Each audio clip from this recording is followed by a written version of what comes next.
Good morning, Dr. Rajesh Pandey, the Vice Chancellor, and Professor Laramwar, Professor Rashmi, Professor Prachi, and my colleagues, faculty members, students, and the parents who are accompanying them today. First of all, a good morning to you all and welcome to the family of the Ramadeva University. First of all, congratulations to all of you for having secured an admission to this university, and we hope that you will gain as much as possible in the next 4 years that you will be in the university. You have all been in colleges till now, and you are entering a university today. And there is a difference. Within the college, you have a very structured environment. Not that you don't have a structured environment here, but there is a difference in the way you learn, in the way you understand, and so on. For example, in the college system till now, maybe you're 10th, 11th, 12th, whatever,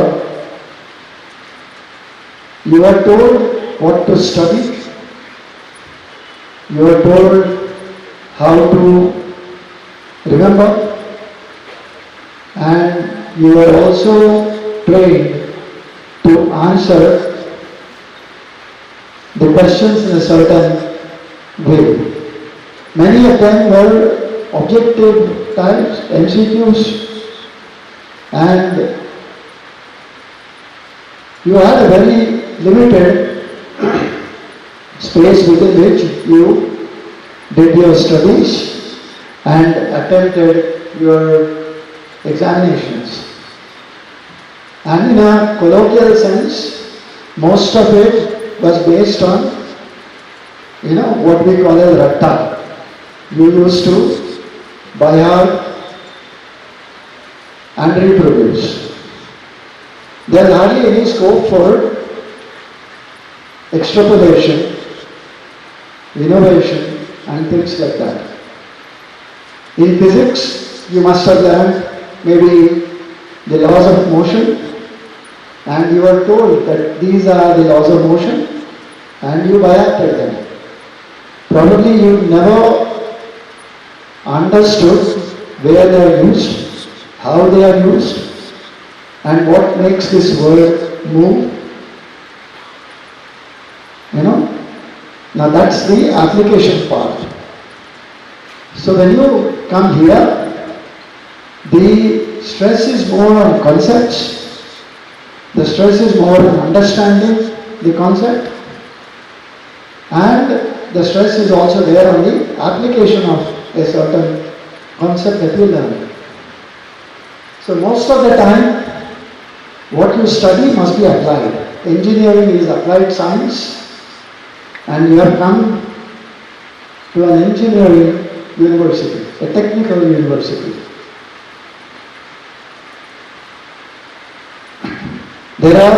You must be also knowing that there are basic sciences like your chemistry, physics, mathematics, so on, the fundamental sciences. And you also have the applied sciences where you use the basics in order to build systems, in order to build processes, in order to build machines, and so on, devices that work for you. So that's the application part, and that's what you do in a university. Now, which means all that cannot be taught in a classroom. What you will be taught are the concepts and how to apply them to a real time situation.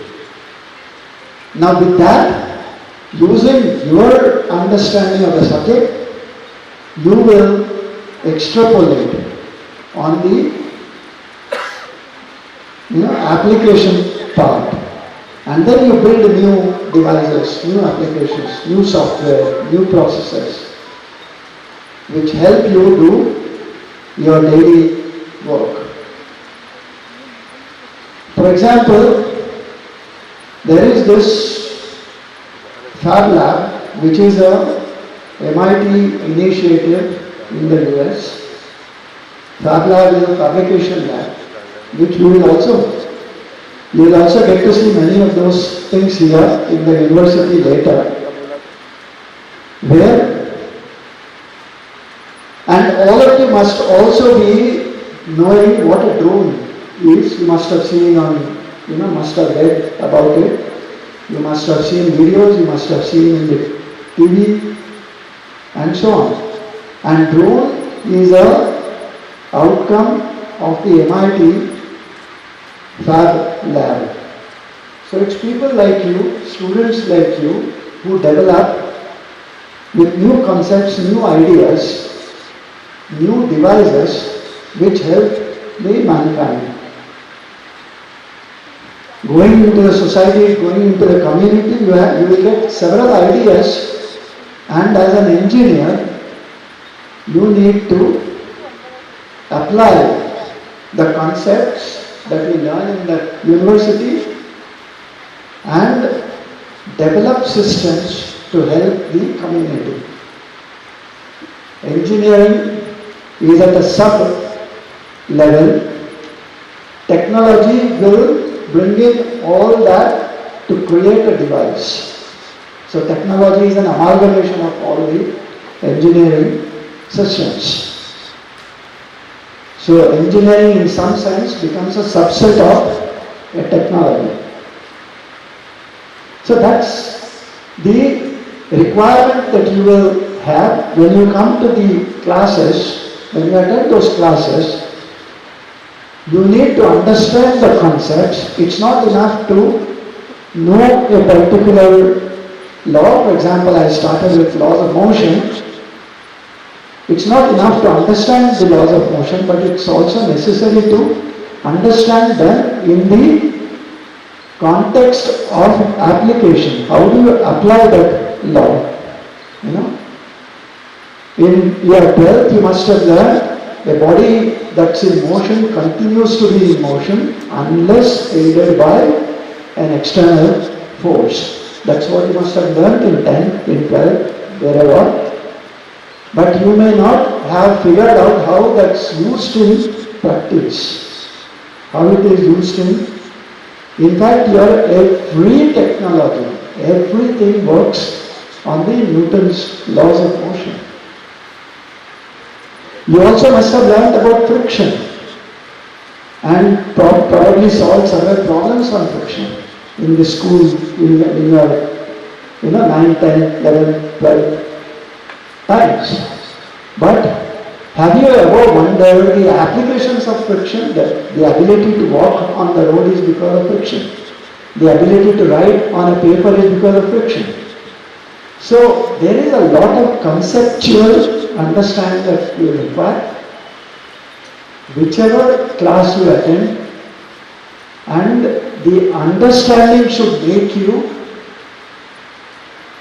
go towards application of that understanding to create new processes, to create new products, and so on. That's engineering.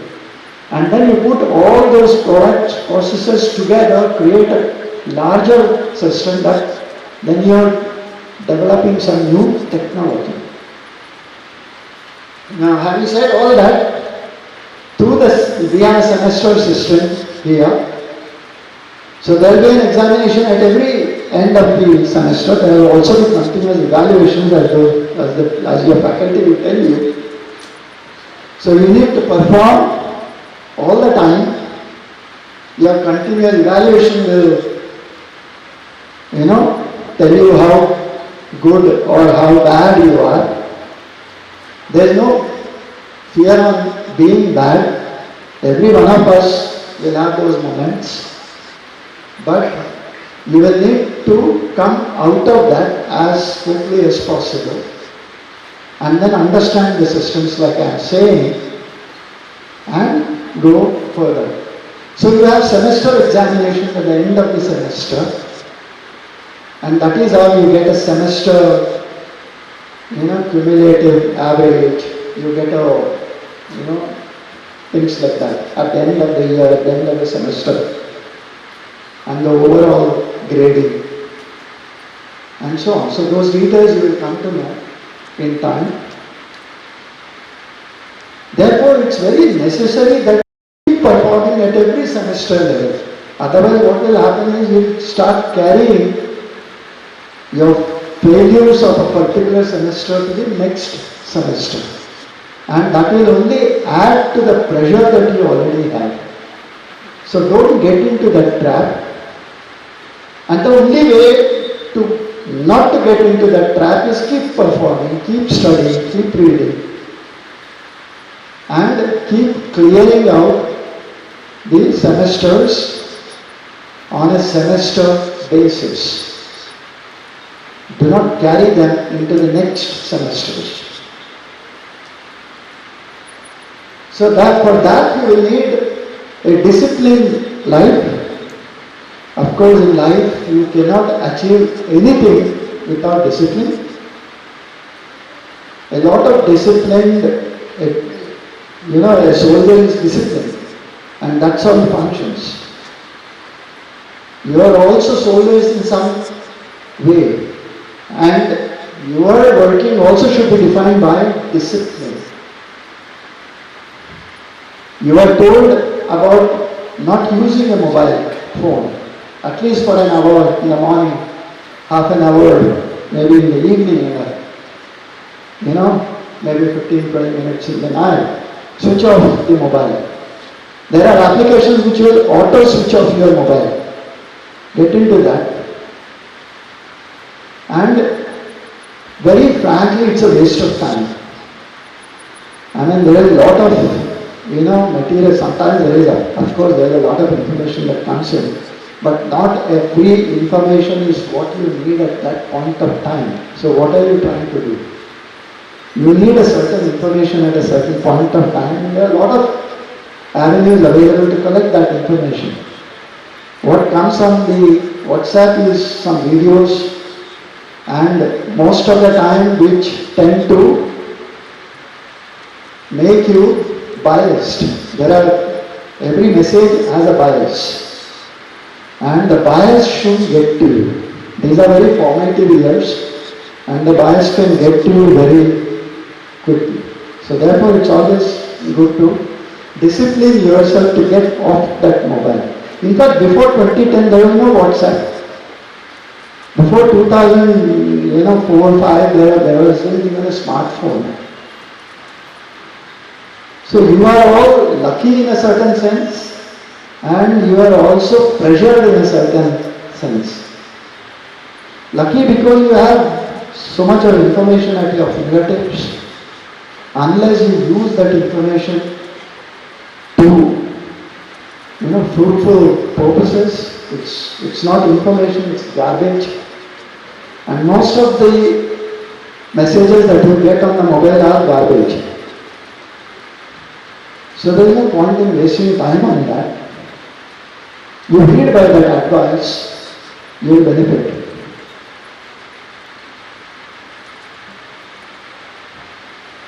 Yeah.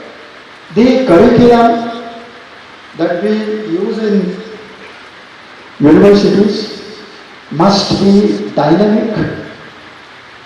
When I say dynamic, it must change. Anything static is dead. Dead bodies are static, right? Anything living must change. So curriculum must change with times. Unfortunately, the universities that we have, they do not change that fast, but basically because any change is painful. People are used to stereotypes, they are used to certain information coming in a certain way. So they are, happy doing the same thing over and over again.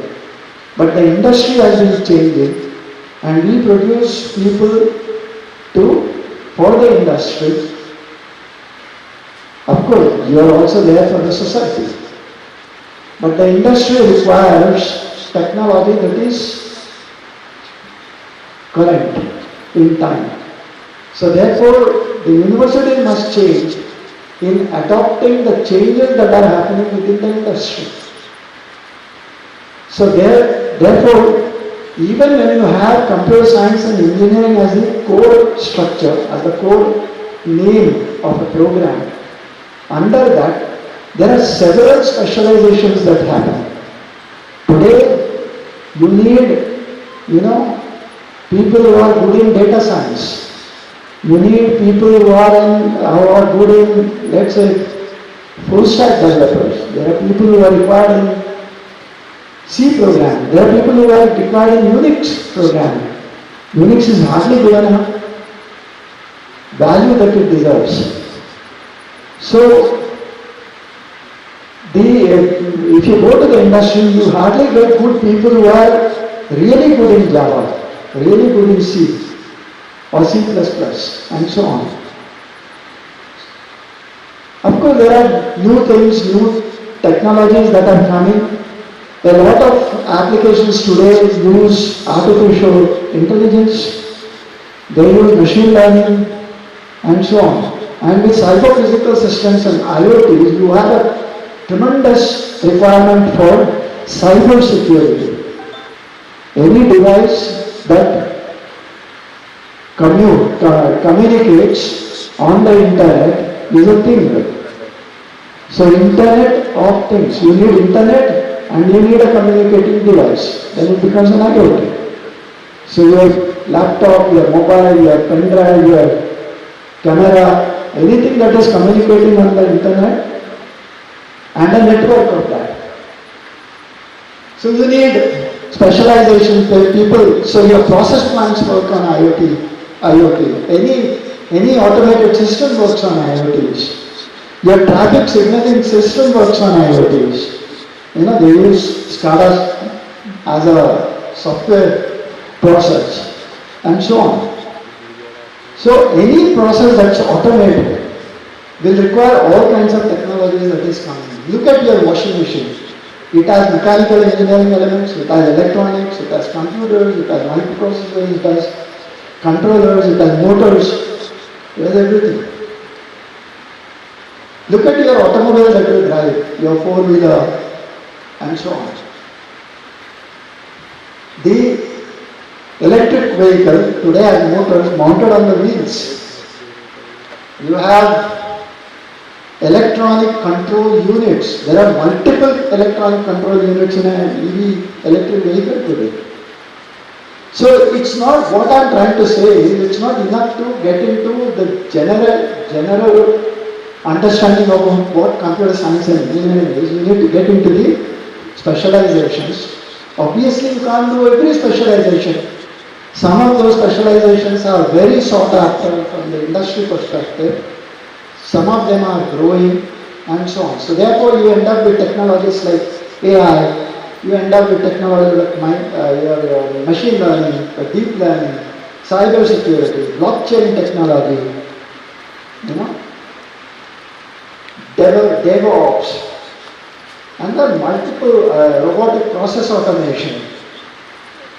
There are at least 10 different technologies that define the industry today.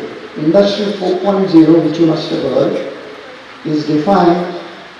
There is nothing monolithic about it. It's a collection of technologies which come together to define your industry 4.0.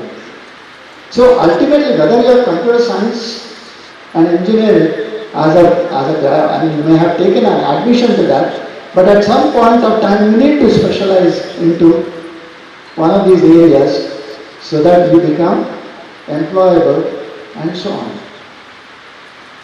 At one time there was a mechanical engineering as a specialization. You know, B Tech in mechanical engineering. That kind of generic understanding today has a limited scope. So what should happen? You have robotics, you have industrial automation, you have fluid dynamics, you have computational fluid dynamics, you have gas dynamics, you have thermal engineering, which gets into your turbines and your satellites, and so somebody has to push that satellite into space, no? So there is a mechanical engineering, thermal engineering part in it. And then the satellite itself has some electronics in it, some onboard computers on it. So again it's a combination of multiple technologies. So what is required is you need to constantly upgrade yourself, constantly be at it, and figure out what technology is prevalent in that day and so on. Unfortunately, I have to make this statement today. 4 years from now, I really do not know what kind of jobs will be available to you. Of course, there are certain generic jobs which will always be there. The technology has been changing so fast that it is difficult to predict where you will actually go and work 4 years from now. That's the speed at which the technology is changing. So therefore, it's very necessary to have a very good core understanding. You must be good at concepts, must be good at the basic structure of the course, and then you must specialize into one of these areas to really make a difference in the employment sector. In an automation setup in an industry like Siemens, or maybe your last interview, you're getting into probably an automation setup.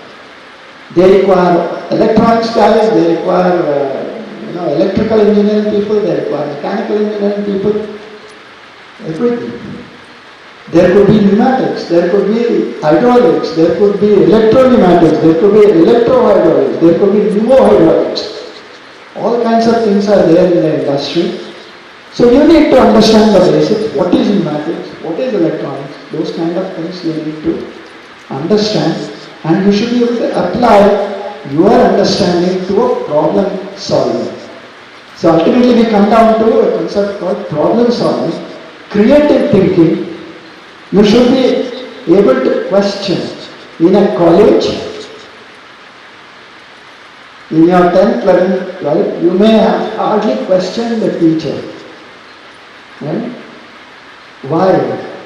Engineering is why, and not just why not is engineering. If somebody says this is the way a certain job is to be done, you should be able to figure out why it cannot be done in some other way. That is engineering. So therefore, it's a lot of effort from your side to, the faculty will make you, hand over. The National Education Policy talks about a lot of, facility. It actually gives you a lot of facilities.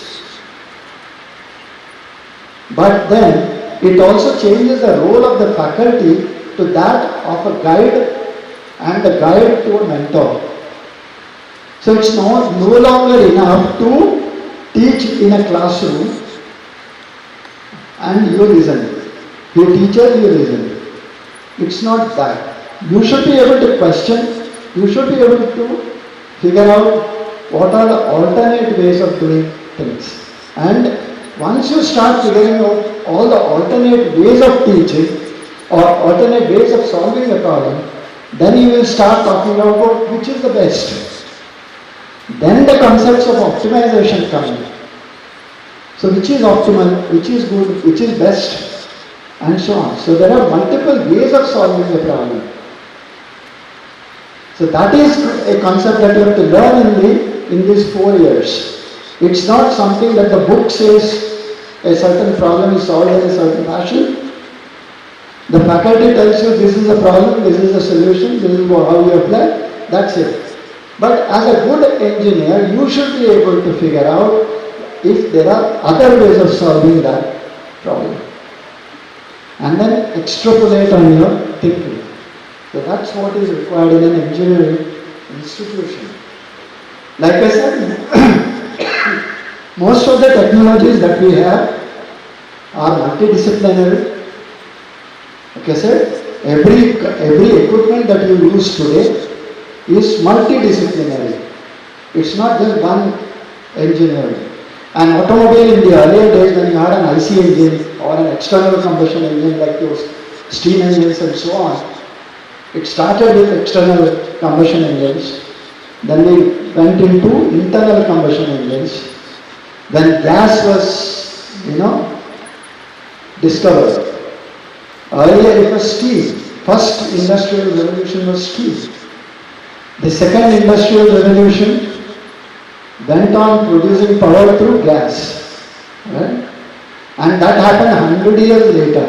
The switch between the first industrial revolution and the second took almost 100 years. And between the second and the third again took almost 100 years. And we came to 1960s when you had digital concepts, analog, digital, things like that. And then the development cycle reduced, and today the development cycle is hardly 5 years. 5 years things are changing. Okay? So you have to skill yourself, you have to reskill, upskill, and so on. So there are a lot of material available. The university makes a lot of effort to get you with all the, equip you with all the contemporary material. It's up to you how you use it. Certain things have been made mandatory in your coursework. We mandate you. We force you. But there are certain things which you have to learn on your own. So spend more time. Forget that mobile. Put your effort on learning. For example, Coursera is a, internationally acclaimed universities and professors have created the content. And that content is available to every one of you at no extra cost. Some of that is made mandatory, but then you have to figure out how much more you want to learn and what you want to learn and so on. There are almost 6,000 courses within that which are available to you. But then that is a matter of detailing which you will come to know as you progress. So you have interdisciplinary courses, you have intradisciplinary courses, you have multidisciplinary courses, you also have transdisciplinary courses. So all that makes the content very contemporary and useful to you.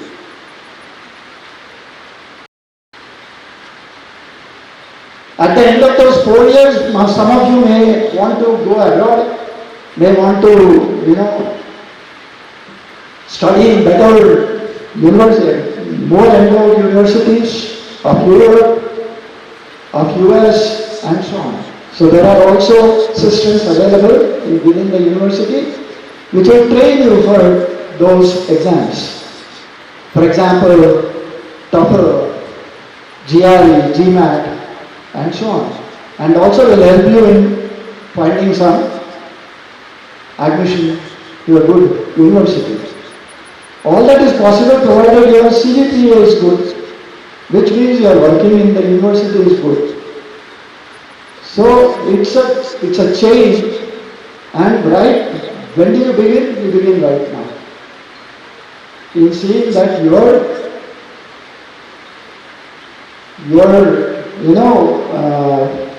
series is built, and you have to do a lot of planning for that.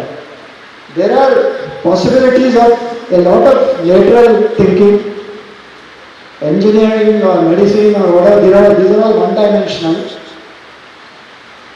But as a student, in these 4 years, you get several opportunities to do a lot of lateral thinking. You should do that, in fact. For example, if you are good in music, Do not leave that. Pursue that. And be really good in music. If you are a good singer, pursue that. Don't leave that. So you have to find time for that as well. They are your intrinsic qualities. If you are good in photography, do that, pursue that. If you are good in some sports, pursue that. And so on. If you are good in French, I know some of you must have taken French at 12 and so on. Pursue that, don't leave that. Get into the next certification. Be good at that. And so on. So that's the recent McKinsey report, if you read. They have said that in order to succeed in today's world is very challenging, very, very competitive. There are many opportunities, but that doesn't make life easy. It makes it more challenging. And the McKinsey report says that if you want to really succeed in today's world, you need not one expert area, but you need two of them. So what are those two expert areas that you require? One of them you already have. In these 4 years you will either become a computer science graduate or you will become an electrical engineering graduate or whatever. That's your first expert area. What is the second expertise area that you will require? What I said just now. If you are good in music, pursue that. Do not leave.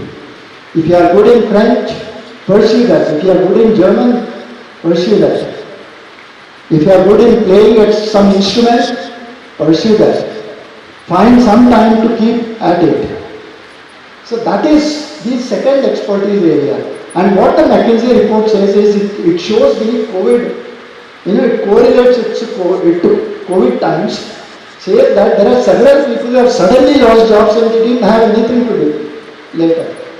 Their second expertise area actually helped them out, many of them. So that is how the track changes. Obviously you will find, like I said, the times are very challenging. I mean, when I studied, there were only government institutions. There was no private institution. There was no private institution, there was no private university. Everything was government, public funded. So, we either got an admission into it and did engineering or medicine or whatever, or did arts, science, commerce. That's it. But today you have multiple opportunities, provided you want to. So therefore, you will need to adapt yourself. There is something called agile technology. Some of you will study that as well at some point of time. Agile technology has something to do with your cognitive flexibility. What is cognitive facilities that you have? The ability to think, the ability to do, your dexterous, how dexterous you are, how adept at using hands. These are all cognitive abilities that you have. And cognitive flexibility has something to do with, your ability to, if you change the environment, if you change the situation, how well can you adapt? How easily can you fit into that new situation and start working? Start adapting yourself. That is required in the industry today. Cognitive flexibility is extremely important. Okay? It's not just enough to be creative or innovative and things like that.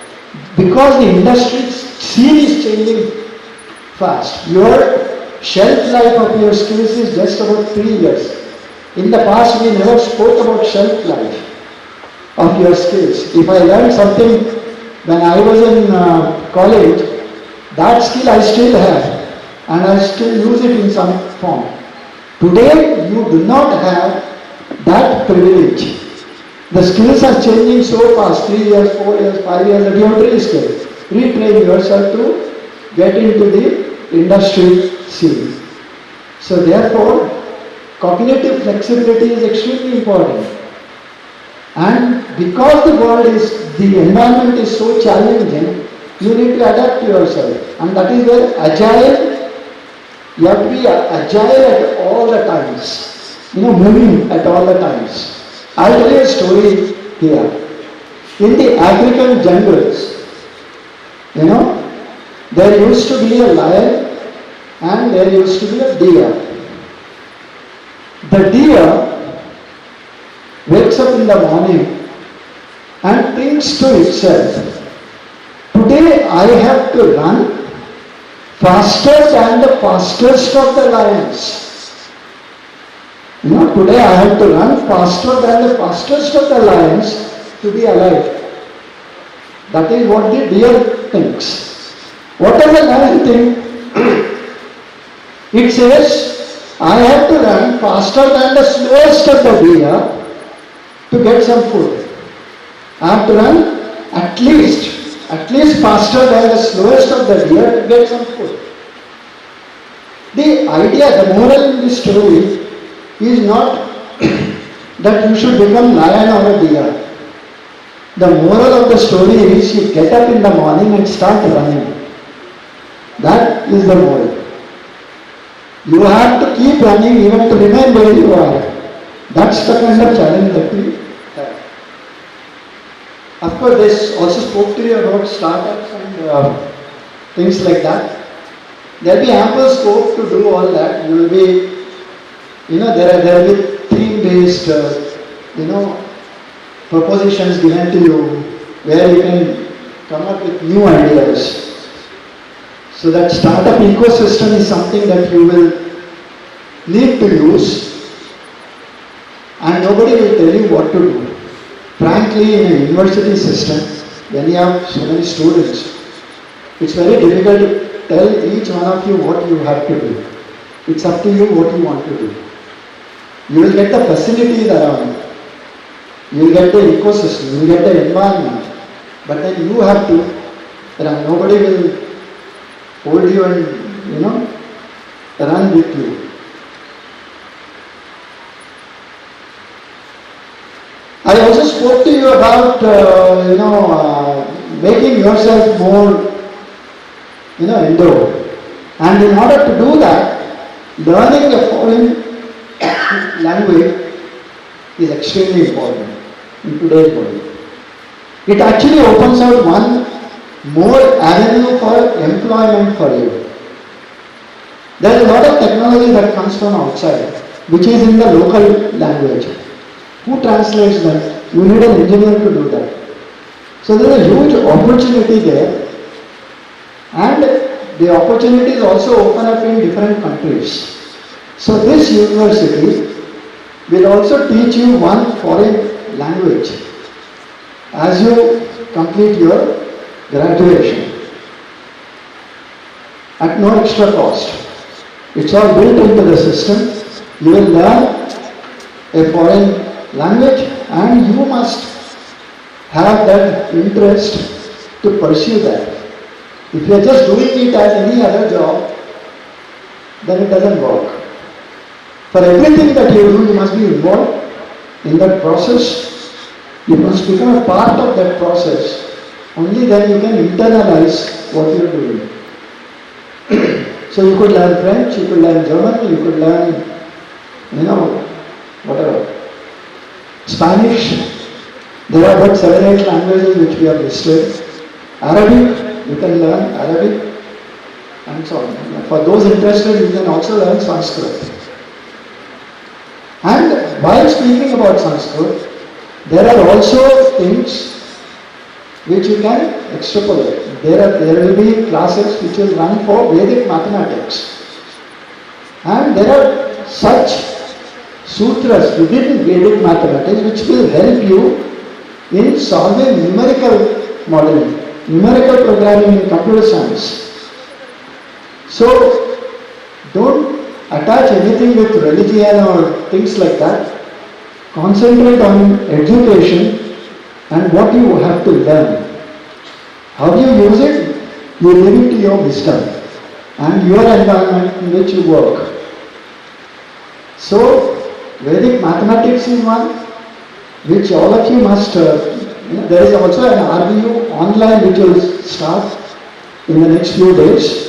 So there are several certification programs which will be available on RBU online for which you can register and get, if you go through the course and get a certification, you will also get a university stamp certification. Some of them can be in collaborative mode, so you will get a collaborative certification. These are all the facilities that are available to you within the university. Again, not everything, nobody will come after you, push you, do this. That will not happen. Some of what is mandatory, it will happen. But then, most of it will depend on you. How you learn, what you learn, and so on. And when you learn. There are also collaborations being planned with universities in Germany, US, and so on. So this is just your first year. So as you move along, you will also realize that there are possibilities of joining Porsche, there are possibilities of joining Jaguar, and so on, Coventry. So we are looking at getting all those collaborations onto this campus. Now as far